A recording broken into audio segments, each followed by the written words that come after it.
Good afternoon, guys, and welcome to the podcast from Tennessee. I have Cindy Baker, and she is a productivity coach and speaker, helping entrepreneurs focus for greater profits. So, if you're a thought leader, speaker, influencer in the audience listening to this, our guest for today. I'm really happy to have her on, showcase her brand, and add value to the audience. So, Cindy, welcome.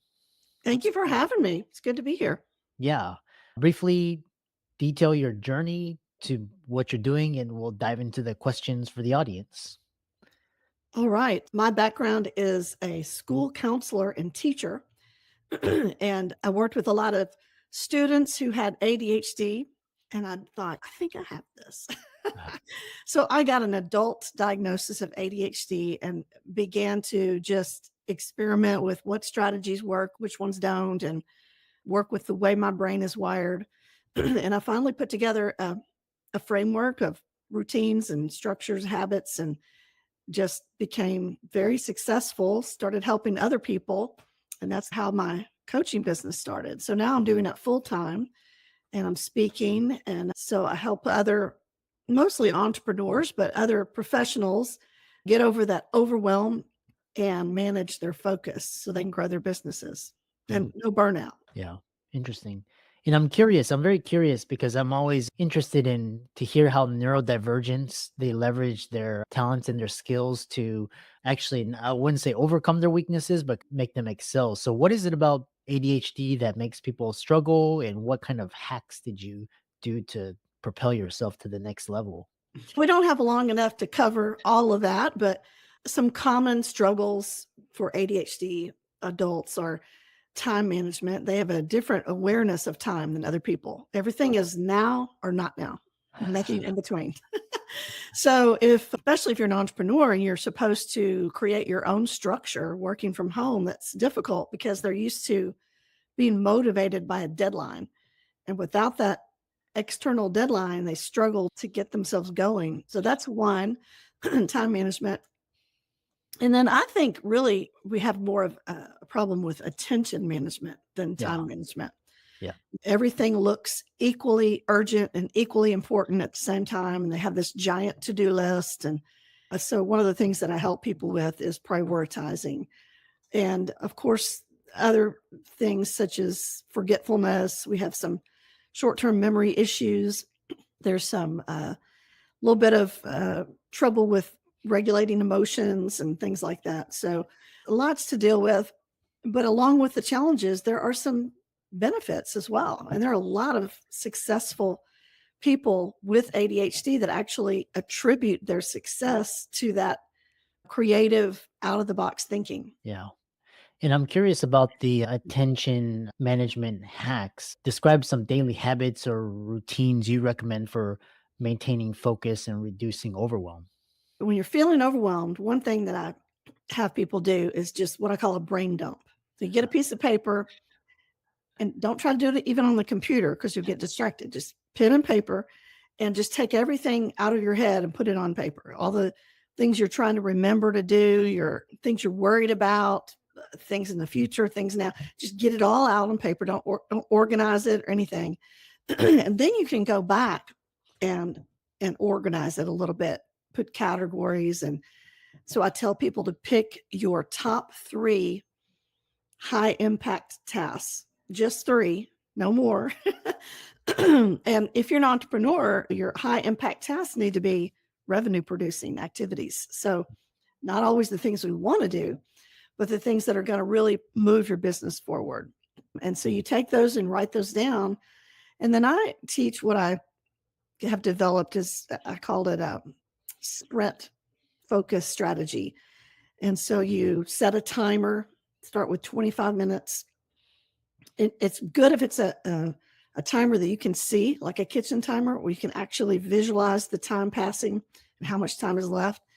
And then you get rid of all distractions. You tell people to leave you alone. You shut the door. You put your phone in the drawer on silent, close all the tabs, put headphones on if you have to, and you just focus on that one task, just one thing, nothing else until the timer goes off, and then you take a 5-minute break. And it's amazing because it's like you're tricking your brain into thinking this is manageable instead of overwhelming. Mhm, Because I can do it. And 25 minutes is long enough to get something done, but it's short enough to keep your attention. mhm. So that's just one thing. Yeah.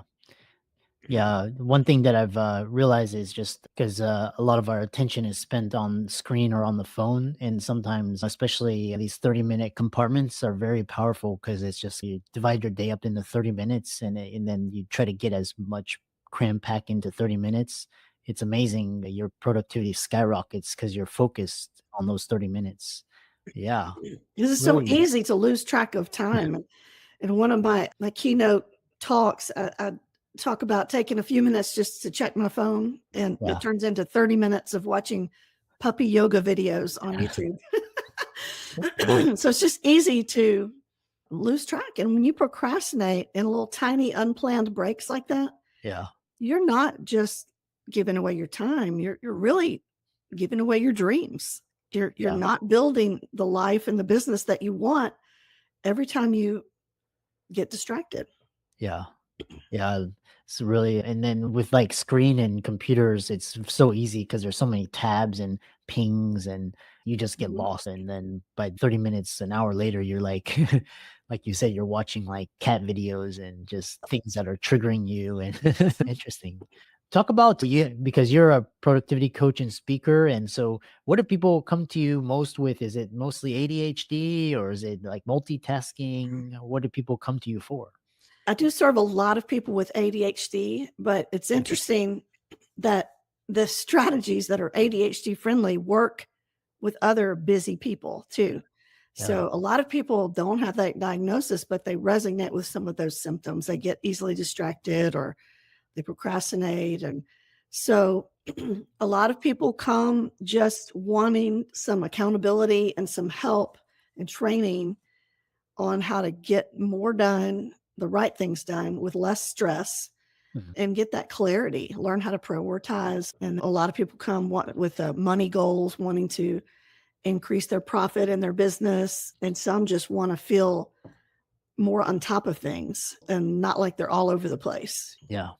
And another great book that I read was called by Tony Schwartz, and he was talking about managing energy and how do your routines and your hacks for attention and time management differ, for example, at the beginning of the day versus middle and end of the day when our energy levels and the day is like midday or at the end of the day, like the most important things are done. How to talk about the strategies that you use when you're low energy. Yeah, I think it's important to track your energy cycles, your focus cycles, because some people are morning people. They're ready to conquer the day first thing in the morning, and other people don't really hit their stride till like mid afternoon. And so you should notice that for a few days, maybe a week. Jot down when are your emotions up, when is your physical energy up, when are you Yeah. most mentally sharp, Yeah. and you want to guard your peak productivity times, and you want to do the most important things, those three things during those hours. Those are your power hours. So you don't want to spend those hours just scrolling through email and doing admin tasks and things like that, because I've used the illustration before. That's like using a bulldozer to pick up weeds from your garden. It's very mismatched. I think that is important. And of course, self care is really important when you're talking about guarding your energy. If I stay up too late and don't get enough sleep, it affects me mentally the next day. If I'm dehydrated and I drink a bunch of caffeine, no water, it affect they're connected. And so one thing is just to plan your tasks according to your natural focus cycles, your energy cycles. A lot of times those run about like 90 minutes and then they change. So just to be aware of that, I think is important.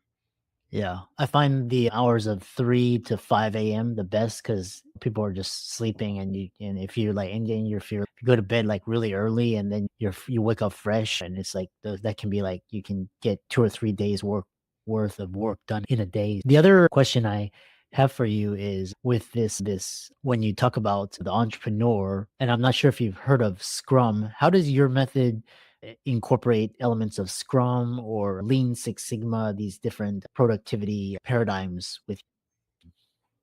Yeah, and I've heard of Scrum, but remind me what that stands for again.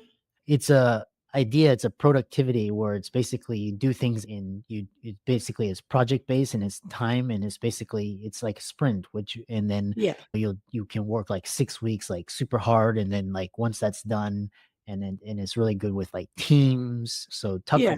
yeah, It is a little different if you have ADHD, so you do have to take that into consideration, but I think the principles are the same. So even if you're just a solopreneur, you're working by yourself, you don't have a team, you do have to things in the right time slots. One of the things that I have my clients use is the Eisenhower matrix, which President Eisenhower has this famous quote where he says the things that are important are seldom urgent and the things that are urgent are seldom important. And so he uses those two criteria. And so it's just four quadrants and the things that are the most important and the most urgent, those are the things that you need to focus on. You pick your top three and you do those first thing. And that way, if even if the rest of the day gets derailed, you've already won. And then the things that are important but aren't as urgent, you're going to schedule those for later. yeah, The things that are urgent but not as important, you can delegate those. And the things that are not important and not urgent, maybe they need to go off your list. You know? yeah, yeah. And along those same lines, what mindset shifts do you think are essential for entrepreneurs or neurodivergents to succeed? Because I know people like when they say I have ADHD or dyslexia, it's like a negative stigma, but actually you can, what mindset shift can you make to make it positive? Yeah, I think that's a great question because so many people and even organizations just emphasize the negative. Like I've been in these supposed support groups for ADHD, and it's just a bunch of people whining and blaming everybody. Nobody understands me, and they're not making accommodations for me, and Yeah. my life is a wreck because my brain doesn't. I'm just like, oh my gosh, there are so many extremely successful people. In fact, I just did a masterclass, and I mentioned two of those people on my masterclass. One is Sir Richard Branson. He's a billionaire and he has ADHD and he speaks very positively of it. David Neilman is another one. He's the founder of JetBlue Airlines. He was actually interviewed and asked if you could take a pill that would take away your ADHD, would you do it? And he said no. He said, yes, there are challenges, but with the challenges come positives like creativity, problem solving, risk taking, out of the box thinking. So he's able to look out on this complicated industry with all these problems and he can distill those into simplified solutions. His brain just naturally says, how could we do this better? And some of that comes from dealing with struggles all your life and trying to figure out how to work around it and how to overcome. And so instead of only looking at, and this goes for everybody, not just ADHD people, but instead of only looking at your weaknesses and working on your weaknesses, make sure you're also finding out what you're good at and leveraging your strengths. Because, for instance, there's a phenomena called hyperfocus, where an ADHD person just loses track of time because they're so engaged in something and they're hyper focused. That can be a bad thing, or you can leverage it for good. And so if you know that you're going to tend to lose track of time, then save that to the end after you've done everything else, or do it at the beginning, but set a timer to jolt you out of that hyper focus and be like, oh yeah, I've got to move on. So once you figure out how your brain works, you can do both. You can leverage your strengths and manage your challenges. And they're both important. Some people say, oh, well, ADHD is so great and it's your superpower. And okay, maybe, but you do have to look at the challenges. Otherwise, you won't function in business. But if you only look at your challenges, you're going to miss opportunities because your brain might even be a competitive edge for you. Interesting. Yeah, and I think Bono, the famous rock star, he's actually a neurodivergent too, and it's quite interesting that a lot of entrepreneurs have ADHD, and I'm Mhm. wondering if the reason why they're so successful is because of ADHD, and basically the school system kind of pre-selects for the not like just the a different style of learning. In that light, describe your coaching program. What outcomes can participants expect? Do you need to be ADHD, or talk about that? Yeah, no, you don't have to be ADHD, but because I have ADHD, everything that I teach is ADHD friendly, but that doesn't mean it doesn't work for other people. My program is called Focus to Fortunes because if you can manage your focus, you're going to make more money in your business. And there are two levels. The more you pay, the more access to me you get, the more training. But basically, both of them help provide that accountability and that structure that people need to implement strategies. I do teach strategies, but you can go get free strategies on the internet. The difference is you've got somebody to help you match it to your specific situation. Okay, so how does that work in this situation? And so when we meet on Zoom, they're able to talk out those issues, and we always share wins because, again, it's important to look at the positive and then troubleshoot challenges, and we set goals every time. And there's an accountability piece there, which I think is really important. Yeah. Now, there's a lot more to it. It's amazing the change. People learn how to motivate themselves, how to stay motivated, how to follow through on things that they've started, and how to reach their goals faster and easier. Mm. And how can people connect with you, and if they were reach out to you and learn more from you? Yeah, my website is cindybakercoaching.com. I have a free gift that I'll give your audience, a little mini course on how to beat procrastination, and that's at waitnomore.net. So waitnomore.net. And I've got I have a Facebook group and some other things. I'll give you those links. You can put them in the show notes. Yeah, excellent. Thanks so much for coming on, and a great discussion, and keep up the great work. Thank you for having me. I enjoyed it.